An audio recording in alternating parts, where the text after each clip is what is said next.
podcast is a member of the Place to Be Nation family. Visit us at placetobenation.com, the only place to be in your pop culture world.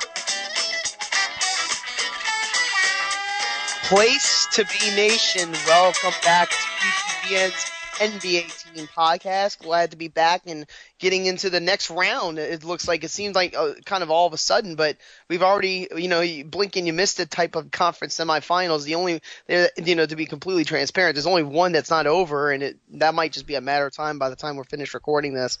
I am Andrew Riche, one of your co-hosts. I am joined by my other co-host, Adam Murray, unless there's another co-host after that co-host.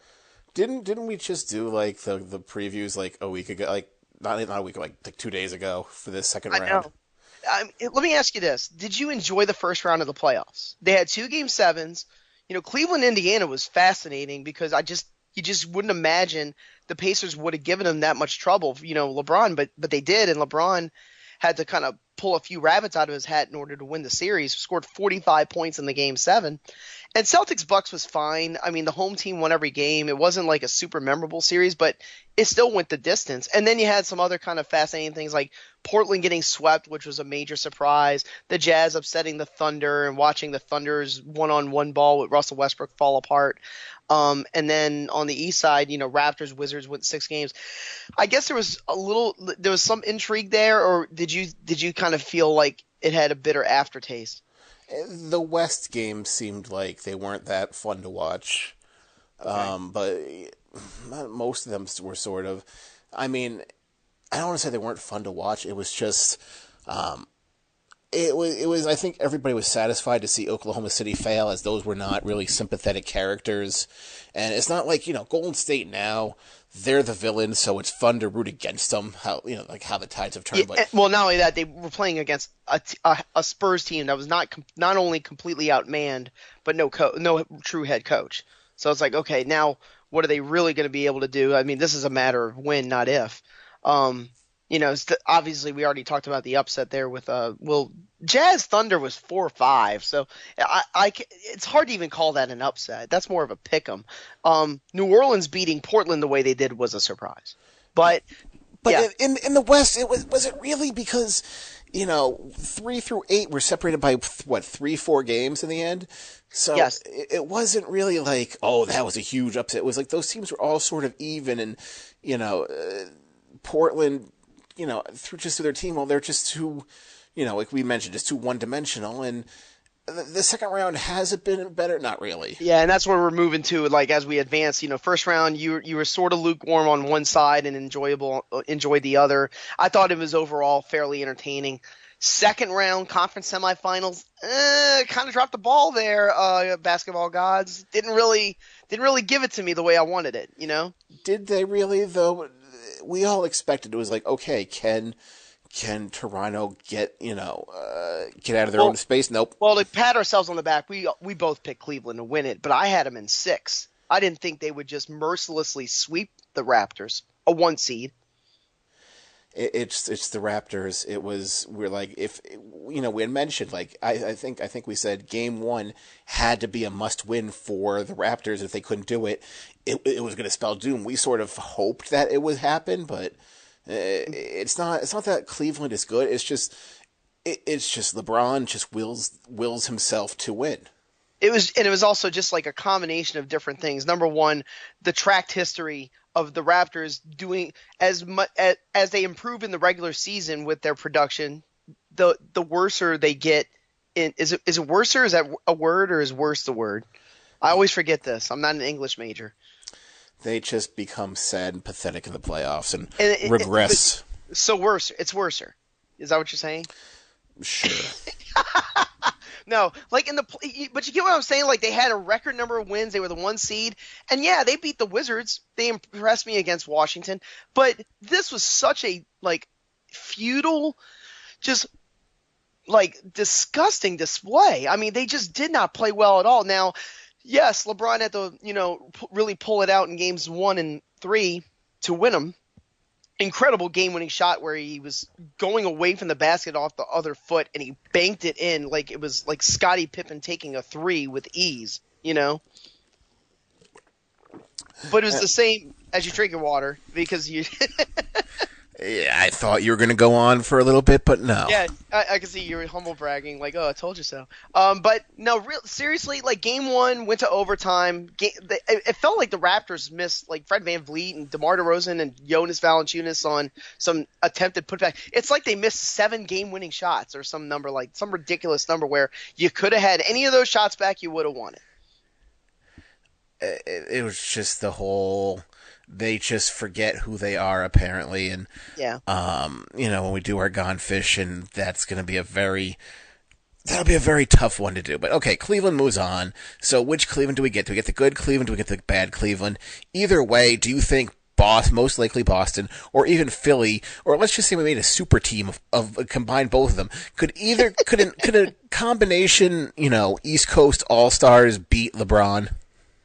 Well, if you put together a team with Ben Simmons, Joel Embiid, Jason Tatum, Jaylen Brown, and that guy, and Terry Rozier and T.J. McConnell. Oh yeah, I would like my chances against Cleveland because there's that infamous now Donald Glover sketch that came on Saturday Night Live making fun of the other Cavaliers.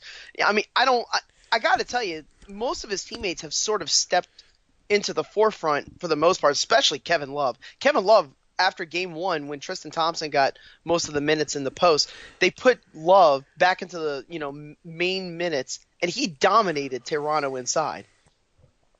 That's because it's just Valanciunas just... He doesn't come out to guard when Love gets ready to take threes. He just wants to stay in, and he can't...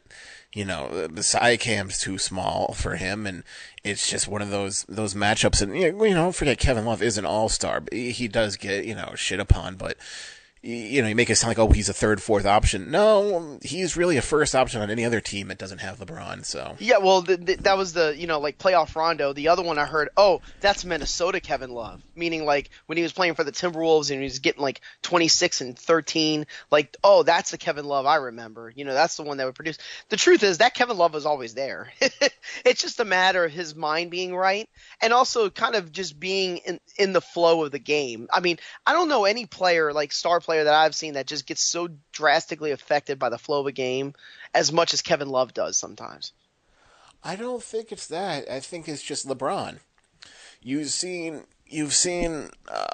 countless number of people who play with him, and their games are all different. Dwayne Wade, all of a sudden he's in Cleveland, he sucks. Oh, he goes back to Miami. Oh, well, he seems like he got his magic back. And Isaiah Thomas almost killed his career by going there. Well, actually, he did, but he bounced back in L.A. Define bounced back. It's just like I'm not doing heroin, but I'm still doing crack. He bounced back from just watching him in Cleveland. Was like, this was the guy who was an all-star and first team. People were claiming for MVP. Like, it was a fall from grace for sure. Yeah, it was. But some other guys that I felt like gave really good contributions. I talked about Tristan Thompson at Game 1 against Toronto. George Hill played okay.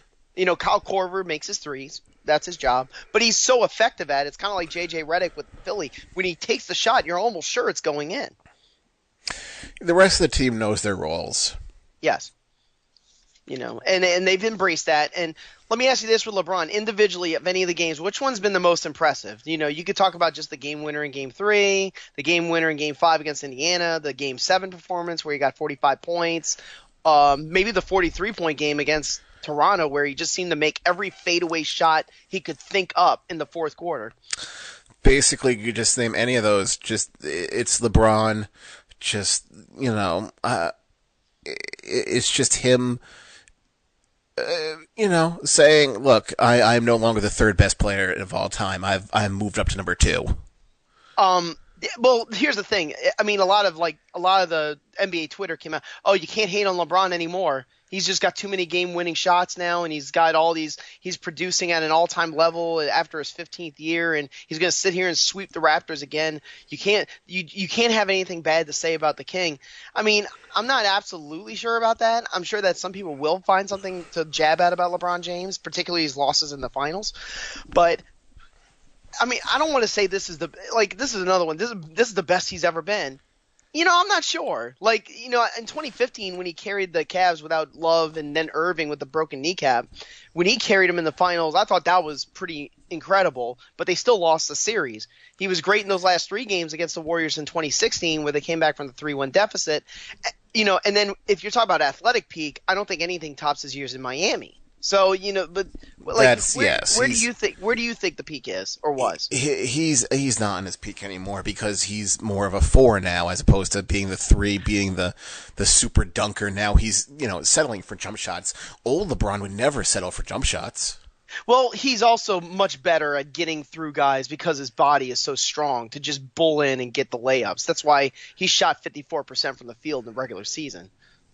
Exactly. But he is past his prime, but nobody this age, this many years, look how fast Kobe went downhill. Like it was just like, here's the cliff, just going right off it. LeBron is just okay. He doesn't have what he did if you watch old, tape from 10 years ago. But and I don't think it's fair to put it in acts of like, oh, this is the third act of LeBron. Like I don't know if it's easy to pinpoint. This happened with Jordan in Chicago. Like it's very hard to pinpoint for a great Hall of Fame all-time players like that. Oh, this is where it all falls apart. Now, for some players, even Hall of Fame level players, there are some cases like that, like Patrick Ewing, Akeem Olajuwon. You just mentioned Kobe after his Achilles tendon. Like, yeah, you can easily point, oh, that's where it all fell off. With LeBron, I don't know if there's going to be a fall off. That's the thing. If he doesn't get injured, it'll just be a slow, steady, like Duncan. Well, his recuperation skills are so remarkable. He probably gets hurt all the time. He just doesn't sit out. Even like late era Malone was still putting up numbers. Yes, that's true. When he was bald and being made fun of by Jimmy Kimmel. Yeah. But so Cleveland took care of Toronto. Post-mortem Toronto. We'll get to that at some other point down the road. We got a thing to talk about that at the end that a lot of people might enjoy. Now they move on and they're going to play somebody. It's probably going to be the Boston Celtics because, I don't know. They were already up 3-0 against the Philadelphia 76ers and nobody comes back from a 3-0 deficit. Would that be fair to say? And no 16 seed has ever beat a 1 seed. No, 1,000-to-1 betting odds has ever won the English Premier League or I forget what how low they were. Boston was a 2 seed, right? Boston was the 2 seed, correct? Yeah. Yes. So, but I don't know. I mean, here's the truth. I mean, first game or 2 in Boston. Yes, Boston went up 2-0, and you're thinking to yourself, yeah, but we're it's time to buckle up because Game 3 is going to be lit. Philly's going to be on fire. They're probably going to take that one, and then Game 4 is going to be nut-cutting time for the Sixers to try to match it, to get it to 2-2. And then they get to Game 3. Really exciting game, a little bit ugly scoring-wise, but it goes to overtime after Bellinelli hit this crazy shot to tie it. Had his foot on the line, so it wasn't a game winner. And then they go to overtime, a lot of back and forth there. Then Al Horford off of a timeout gets the ball heaved to him by Marcus Morris, I believe it was. Basically got into a jump ball with Robert Covington, laid it in, and then I think the Sixers had a turnover, a really, really bad one. Which one? They're one of I think they're like the worst. They were ranked worst in the league in turnovers, and that was a big problem against Miami. The difference with Miami is that they were so much better than them that it almost didn't matter. Against a team like Boston that's super disciplined and sneaky talented even without Kyrie Irving, you can't do that. No, you can't. You can't let it's just there's a difference between mental mistakes and just passing to where there's nobody there or passing to the back of somebody's numbers. It's just like you're just not like the ugly. Ben Simmons underhanded pass. Like, do you blame Embiid for not coming to the ball, or do you think that Horford just telegraphed it perfectly to get the outlet steal? Horford just a high IQ. Yeah, he saw it coming and used the right angle. Didn't bowl him over. Got just swiped it just enough. Yeah, I mean, I never trusted the process. I trust the progress, and that's where Philadelphia is. But here's the thing, too. You sort of need these games sometimes, or these series losses in your resume to really, to put that feather in your cap and say, okay, I learned from this. Now it's time to get better. LeBron had to do it. The Celtics had to do it. They lost in the first round the first 2 years that Stevens got to the playoffs as the head coach. And Now they're better off because of it. They learned from it. Do you feel like the Philadelphia's in the same situation? Oh, yes, that's the same thing with just, would you want to be an 8 seed, not just, but you want to be an 8 seed and get destroyed, or do you want to have that lottery pick? It's like, well, no, if you have young players, you want to get that playoff atmosphere. You want to see how different it is, and, it's only uphill for Philly, assuming that they lose you. But I do agree with that. I think it'll just get better from here. But I digress. How does Cleveland not win in 5? Because Brad Stevens is a wizard? That's why I said 5, not 4. Here's the thing. Well, here's the thing, though. I know that some people are saying, "Oh, well, Stevens gets all the credit. Look at how much hard work he's getting out of these players." It's like, I understand that, but I don't think there's any players better disciplined to win games in crunch time and come back from deficits the way that Boston does. You do that with any of these other teams in the East other than LeBron, and you're dead. Well, that's exactly, again, just, I mention this to people all the time. Whatever happened to Evan Turner? Whatever happened to Avery Bradley? Whatever happened to Isaiah Thomas, Jay Crowder? They just all, fell off the map. Where's Kelly Olynyk? Oh, yeah, he got eliminated by the Sixers, Yeah, he just, has he done anything in Miami? He gave you what you sort of thought he would, but he didn't. He had a nice revenge game. I remember that against Boston. Oh, everybody has a revenge game now, and we need to all. Well, it's because everybody's been there, who's been here and there and everywhere.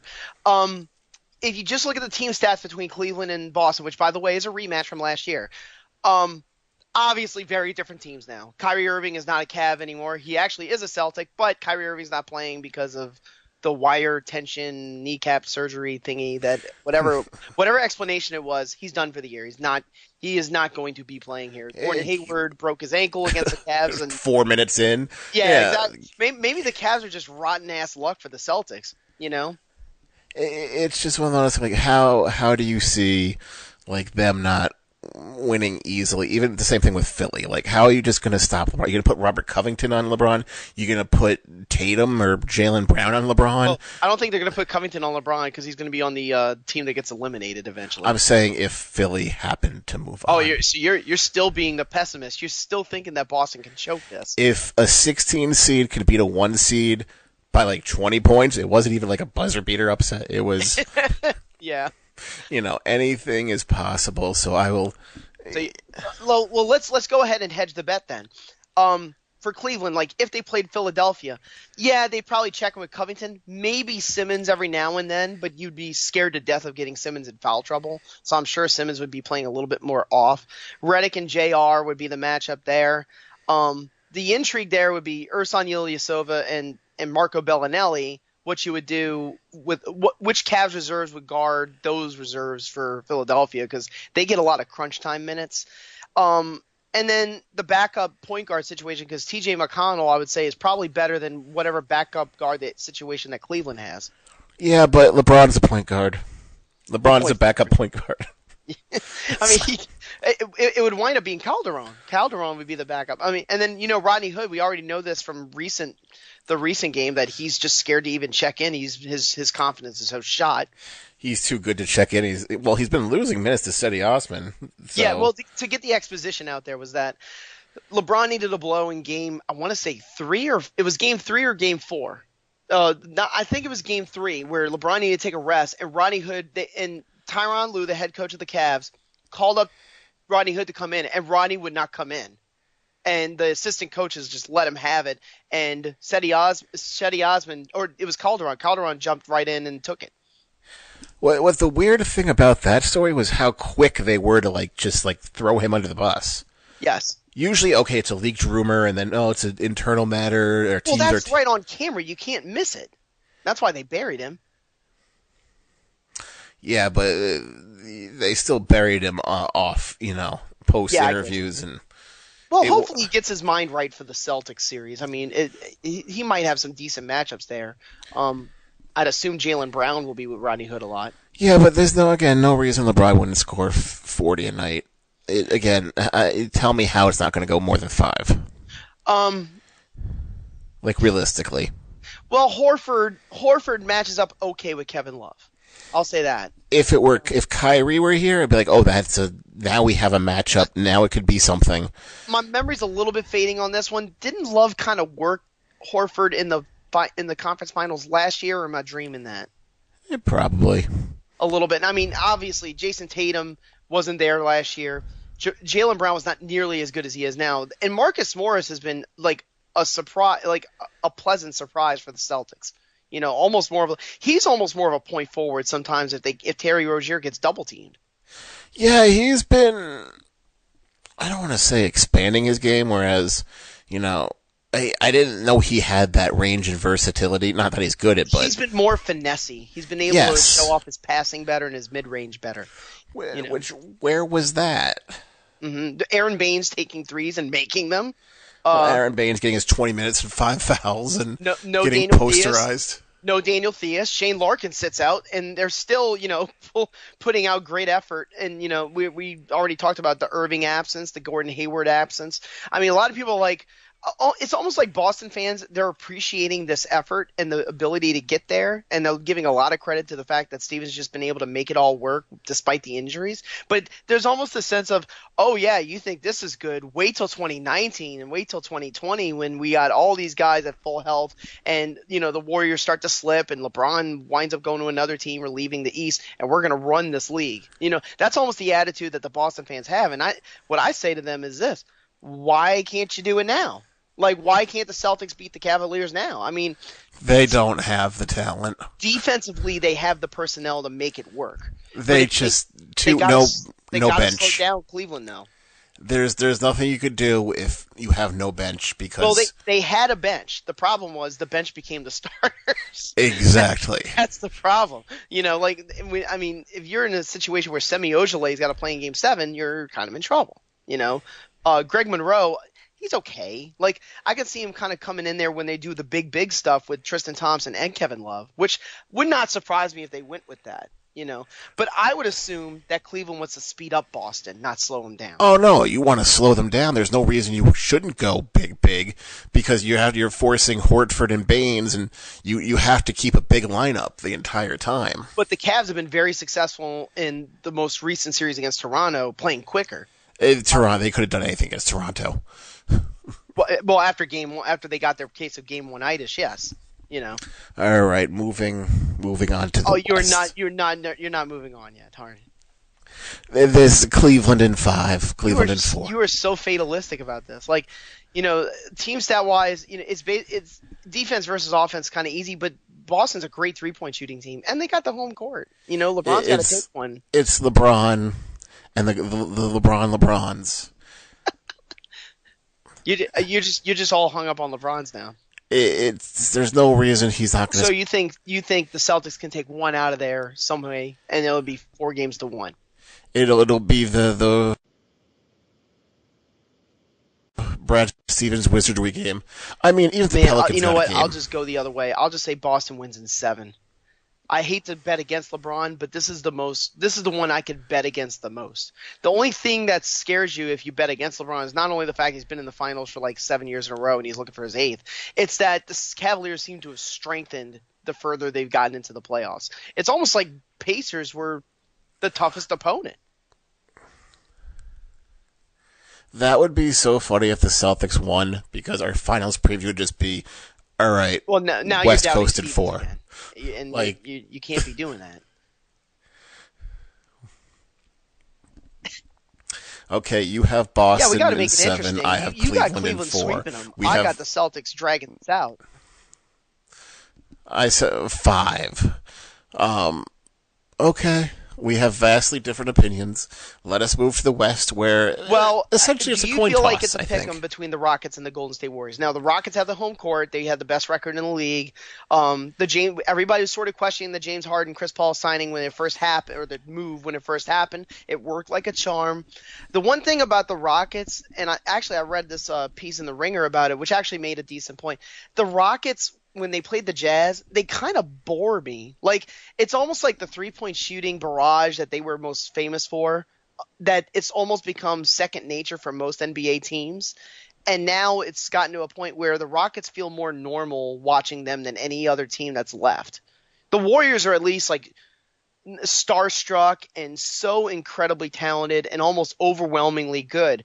Like when they played the Pelicans, there were some moments where they would put out, and I will not call them the Hamptons 5 because that's stupid. I call that the death lineup. When they put out the death lineup with Durant, Draymond, Curry, Clay, and Iguodala, like they just ran roughshod on the Pelicans. Like they got the Pels got the game 3 win to get it to 2-1. And then the Warriors just didn't look back after that. They're so good. The thing about the Rockets is that they feel almost normal at times. You know they're really good. You see it on the court, but they almost lull you to sleep with how good they are.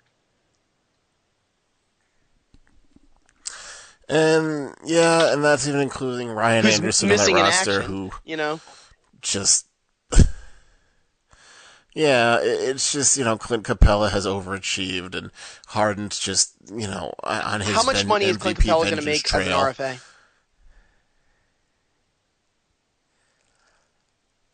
He has somewhere to be around $23 million. Paid a lot.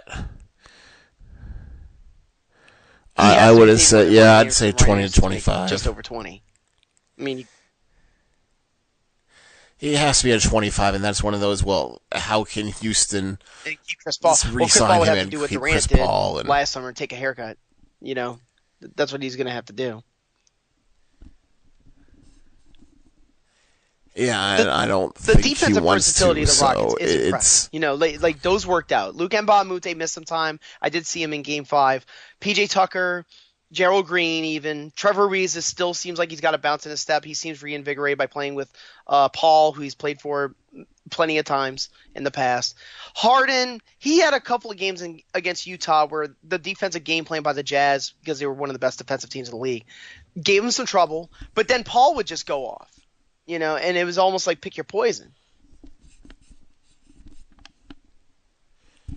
I forgot Trevor Ariza played for the Pelicans, or played for New York. And he also he played for like a while, like a couple years, and I'm like, did not. Well, remember the other guy who was his best friend in those commercials was DeAndre Jordan, and I don't think they're buddy anymore. So I don't think Blake Griffin got invited to those commercials though. I thought that was one of the most hilarious interviews I've seen when he kept calling Lou Williams their best player. Just as complete shade thrown on Blake Griffin. I that was the funniest thing. And that was also the same night as the secret tunnel thing where they were trying to fight Austin Rivers. That was the most entertaining NBA story I heard the whole year. But anyways, There were a lot of them. But okay, Golden State, we don't need to mention pretty much anything about them because they are who we know who they are.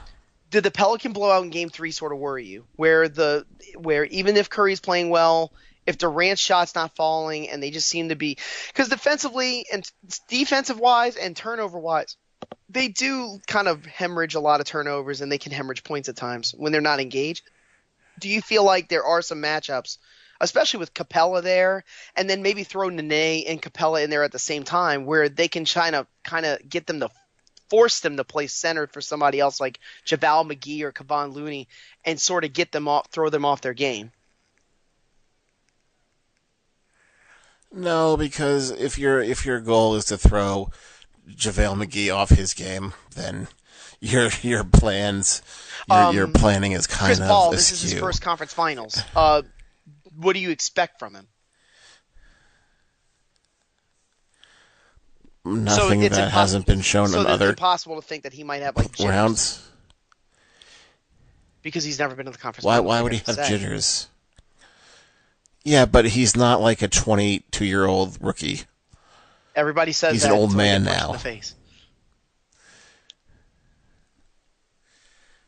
It should be no different. It's just going to be, back and forth, and then as I keep saying, just Durant just makes it. Dude, the just game looks bored 4 out there where he he scored so 30, I effortlessly. think it was 33 points.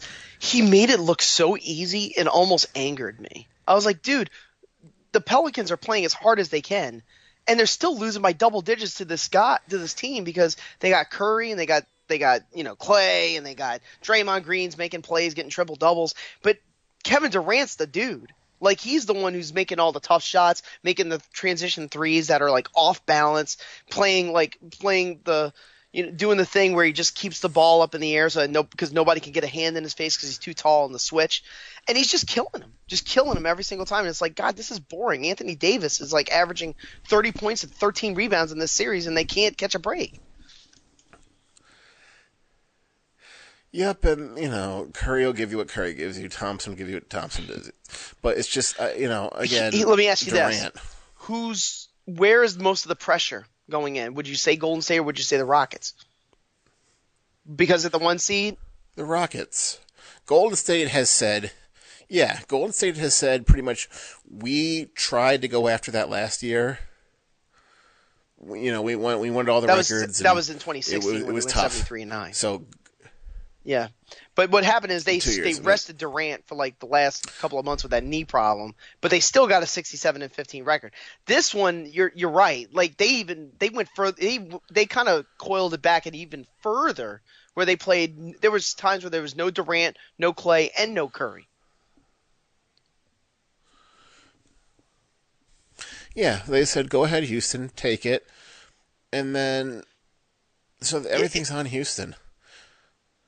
Like, it's just, I don't think Game 1 or Game 2 are really must-wins. It's not a Toronto situation. But Golden State, yeah, if you get 1 or 2 on the road, I do agree with you you're there. fine. Like, I think that'll be the immediate need, because a lot of people are going to be looking at the series as, like, the epic series. Like, a lot of people feel like these are the two best teams in the league. So, if Houston drops either Games 1 or 2, the immediate reaction will be, oh, Houston blew it. They're not going to win in Golden State. Houston plays really well at Oracle every time I watch them play. And the other problem that Golden State has inherently is that their best defensive guard is Klay Thompson. Klay Thompson, and I've seen this throughout the games where they play the Rockets, Klay Thompson cannot guard James Harden. He just can't. James Harden eats him up every single time. You can't put Durant on him because he'll just go right by him for layups. And for, the other guy, who else would you do? Sean Livingston? He's too slow-footed. Exactly. I think it's going to be one of those things you have to just let Harden go out, score 45, and take 45 But the other shots dynamic is that Steph Curry historically owns Chris Paul. Is that going to be factoring in? Possibly, and then or Trevor Iguodala. Ariza will be that's kind Durant. of Ariza's sort of in the Iguodala role on Houston's death lineup. Eric Gordon is interesting because I don't know what they're really going to do with him. Because with Gordon, he likes to attack, but he's also obviously an excellent 3-point shooter. He averages like more than 3 threes a game. So there's a couple of things there where you got to keep an eye out. The most interesting thing is what happens if Houston goes a little bigger with Anderson and Capella, or Nene and Capella, and see how the Warriors respond to that, if they go with more of a traditional lineup or they go with the death lineup and the Rockets have to adjust. That's sort of the interesting part.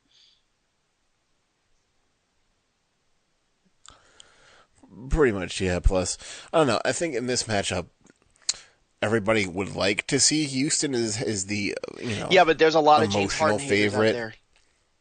There are. But I think the amount of Warriors haters now, like everybody, like Draymond Green has just been everybody's turned on him now. It was just so self-absorbed. The one after they eliminated New Orleans, and he's saying, we just want to win the championship. We don't care who's in our way. It's like, really? So you're just giving the sense that I know what he's doing. It's a Jedi mind trick. But you don't think that the coaches have been looking at Rockets tape for the last 2 weeks? Come on now. We know better than that. Golden State knows what they got to do. The thing I really do wonder when I watch Draymond Green brag, do you think the Warriors are not taking the Rockets seriously?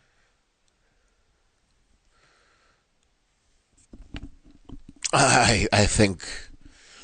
I mean, that kind of what happened to them against Oklahoma City, and the only reason they won that series is because they had the home court. So they had 2 out of the last 3 games at home, and they just had to steal one in Oklahoma City to make the comeback to win 3 games in a row. This time, that option is not going to be there if they wind up down 3-1. I've got the Warriors. Okay, so in 6. who do you got? First of all, they can beat them in Golden State, but I feel like I feel like Golden State is probably just going to steal one in Houston, and that Game 6 is the benchmark. That'll be the one where the Warriors will treat it like a Game 7 because they know they have to finish them off because they don't want to play Houston in Game 7. Yep, you steal Game 2, and then all of a sudden, it's a whole new series. Okay, so we have our. You almost sound bored. We have our Golden State, and is it because it's another 1-2 matchup? I mean, we had I believe 2 of them last year. I think they were both 1 versus 2. I don't think I'm bored. I'm not bored by it. It's just, Golden State and Houston. I think it'll be fun, but if it becomes playoff basketball where each team slows each other down, I don't think is fun. I think if it's wide open and it's 140 to 138. It sounds simple, but I think the answer is kind of tough, depending on how you look at offense and defense. Which team between the two you think has a better offense? Like when you watch them, who has a better offense? Probably. I agree with that because the ceiling is higher. But Houston just relies on streaky shooting. I would actually say Houston because of their length. State. You could say Houston because of their length, but Harden just takes. Yeah, but defensively he has shown vast improvement. He gets blocks, he gets steals. He really gave it to Donovan Mitchell down the stretch. I know Mitchell went hot in that third quarter, but then in the fourth, Harden sort of got going, and then Mitchell went out with the injury. Yeah, he went out, but then it's the rookie. I'm going to take every shot now, and everything's like Game 7. Oladipo was just it's. Oladipo's he's taking every shot, I guess. It didn't bother Golden State when they played Anthony Davis, but it does become incredibly irritating for any elite team when you have 2 guys on the other team that are able basically get a foul call and get a call their way whenever they want. And that becomes frustrating. I mean, that's one of the reasons why LeBron is so hard to play against, even when he's outmanned against elite teams, because he gets as many calls as he wants. But that's for James Harden. Yeah, that's that going is to happen. annoying. He is going to get his 8, 10, 11 free throws attempts per game. He will get them.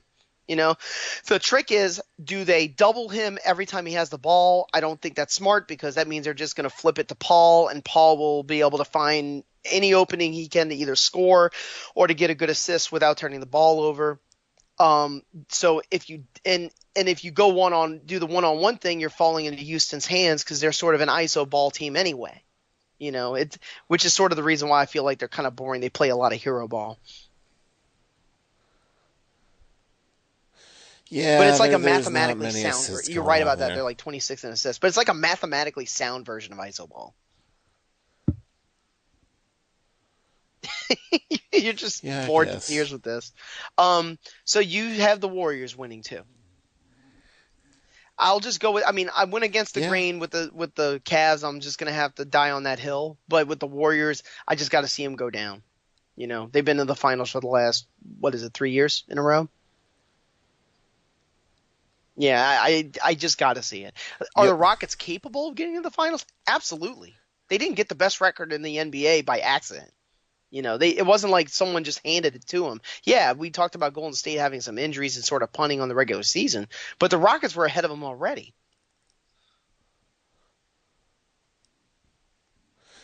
They were, but again, it's regular season, and I think Golden State has given into that. We can. Cleveland, we could be a 4 seed. Who cares? Celtics, we don't care if we have to play on the road. The only other one that's kind of interesting is what do you do with Draymond Green? Like, how does Houston and Mike D'Antoni sort of go after him? Would you purposely leave him open for threes? Because he can make them. I mean, he's not. Here's the thing. Every time I saw Iguodala in the corner, I said, that's the shot I wanted. There are ways to expose Golden State. New Orleans showed that in the one game that they won. There are ways to sort of like expand on the holes that they have and just tear them a new one. I think that Houston is definitely capable of doing that because it's not necessarily their star power, but their talent level can almost match depth-wise with what Golden State has. The problem is on that top end, that top 5 end, I don't think anyone can match the Warriors. I don't think anyone in history can match the Warriors. Nope, and then like we mentioned every year, they're going to go as far did you have a as their postmortem owners' on the wallets Jazz will yet? allow them. I mean, we're going to talk about them later, but I mean, I wanted to get your 2 cents about Utah and the effort they put against the Rockets. Hey, you made it to the second round. New Orleans, you made it to the second round. Toronto, we're sorry. You made it to the second round. I mean, I don't want to harp on Toronto forever and ever because that was pitiful. But it just almost feels like a sense of dread when they get to the next round. It's like, oh, God, here we go again. You know, that's the one thing. With LeBron's with the series that the Cavs play, it's almost like LeBron's just used to it. Even when it gets super tight, LeBron's just like, yep, done this before, you know. And, I mean, that's an incredible experience. Mm-hmm. With James Harden, you know, we saw this with San Antonio when they put a good defensive game plan against him, and he just did not respond well to it. Like, is there a breaking point with James Harden where because he has these moments where if he doesn't get his way, he'll start getting technicals called on him. He'll kind of lose focus really quickly. Now, it's good to have a guy like Chris Paul to rein you back in as a leader, but is there can you see a breaking point happen in this series against Golden State where James Harden's just sort of like his brain explodes? I mean, Steve Kerr's got to put together a masterful defensive game plan. Now, the Warriors have a very good defensively. They're an efficient defensive team, but I don't know if they're going to be able to concoct like a scheme. It's not like they did against Anthony Davis. Davis did whatever he wanted. It was the other guys that couldn't match up with the Warriors. You know, I maybe they'll just enable Houston with the 3-point shooting, and they'll just dare him to make them. I mean, I don't know if that's going to work either.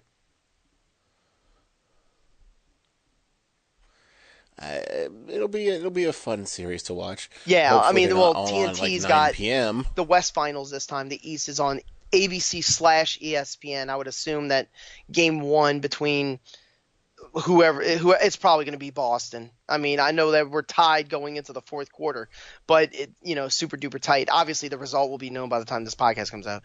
But Boston Cleveland, they'll probably start on a Sunday on ABC, and we'll go from there. I am kind of I'm still fascinating with that East one, even though we already talked about it, because it's just so weird. Because we saw Cleveland and Boston already last year, but this is so different. Like, the teams are very, very, very different. You know, that's the thing that kind of fascinates me. People are like, oh, it might be just deja vu where the Cavs blow out the Celtics just like they did last year. That team was very different. You know, that's the thing that I keep harping on. I mean, they got the 4 seed for a reason. Yeah, both teams. Cleveland is worse, and they weren't very good, but it's playoff just LeBron. Well, you're saying that like regular season LeBron just doesn't cut the mustard.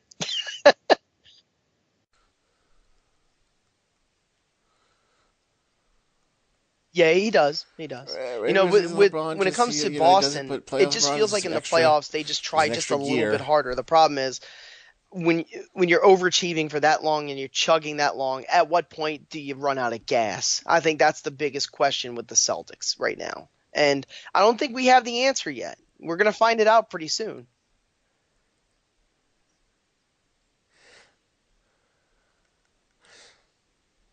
Yeah, that's the thing. They're on with just every new injury, every new thing. Yeah, that goes but wrong, with the Warriors, like somehow managed last to year, I know the Spurs had a great record, and Kawhi went down in Game 1.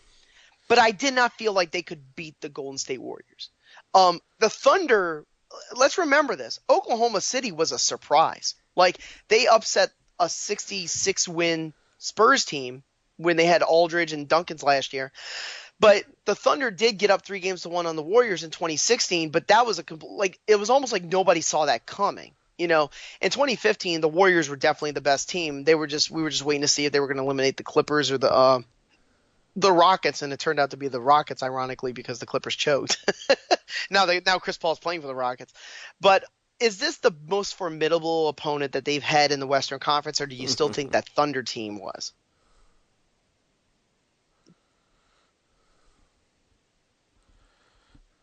They were No, I think they ridiculously most talented. formidable. The Oklahoma City The team Thunder was. team came I'll in say that hot, they but had then talent all over the they place. fizzled when They they even were had there, Dion obviously. Waiters coming off the bench at times. But back when Dion Waiters was like a good way of saying it, not a bad way. But Waiters Island. But the thing is, you would say this is the best opponent they've had. I'll say this for LeBron: this is absolutely not the toughest opponent he's had in the Eastern Conference. I don't think this is the toughest Celtics team he's had. I mean, obviously, people will immediately point to Pierce, Garnett, Exactly. Ray Allen, Rondo era, but I mean, this team, they fight. That's a team that fights. They remind me of that 2012 Garnett team when they just had to scrap for everything that they got, and then when they got to the conference finals, they had a Miami team with people that the Celtics had historically beat down on. So they sort of had a mental advantage. They just couldn't last 7 games. With this team, you don't know what you're going to get. This team is very fresh. They're fresh, man. It just feels like it's got that new car smell to it when I watch the Celtics. I wish Kyrie was there. If Kyrie was there, now we're talking about a whole different ball game. All right. Like if the Celtics had Irving, we got to this matchup here in the finals, in the conference finals, would you say that the Celtics are going to win the series?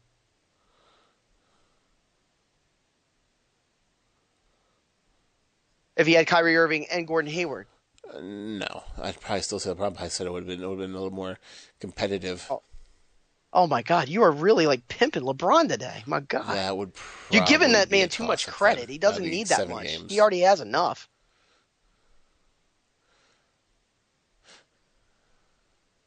What makes him so tough in these situations? Is it because of the experience and how advanced he is in terms of the number of playoff performances? Is it just him able to reach to that level? The defensive ability that he can do in the playoffs and his ability to communicate with his teammates? Like, what makes LeBron in the playoffs?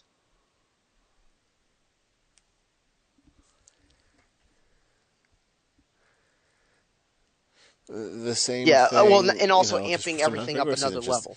The getting to the free throw line, making 3-pointers, just great defensive plays.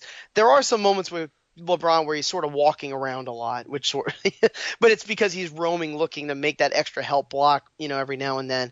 But yeah, I am fascinated by that matchup because I think the Cavs are definitely worse, and I think Celtics this year are better than the one last year. I know it's a hot take, isn't it? Okay, so if we did this, got a time machine, and we had the Isaiah Thomas, Kelly Olynyk, wouldn't go that far. Marcus Smart would have to play Marcus Smart, of course, and that would cause an international incident. If you put that team against this team with Brown and Tatum and Rozier, which one would win? I would probably take this one. Yeah, but I also remember how much Isaiah Thomas was hurt in the conference finals. You forgot how much Isaiah Thomas did last year. Yeah, I mean, true. I mean, he had one of the most efficient offensive seasons for an individual player out ever. By then. And I mean, we're saying this, and Philadelphia seems to be climbing back in it.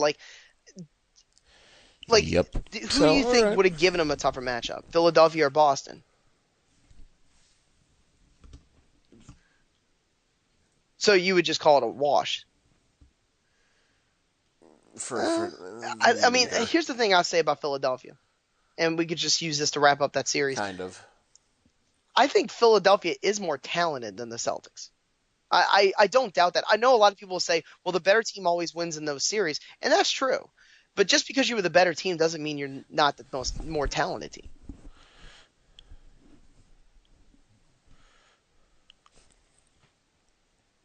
I mean, they're so loosey-goosey with the ball. That's got to get wrapped up by experience, training camp next year. Just dumb plays. That's a must. But or get a point guard that doesn't turn the ball over a lot. Which means you got to take the ball out of Ben Simmons' hands, which sort of ruins his production.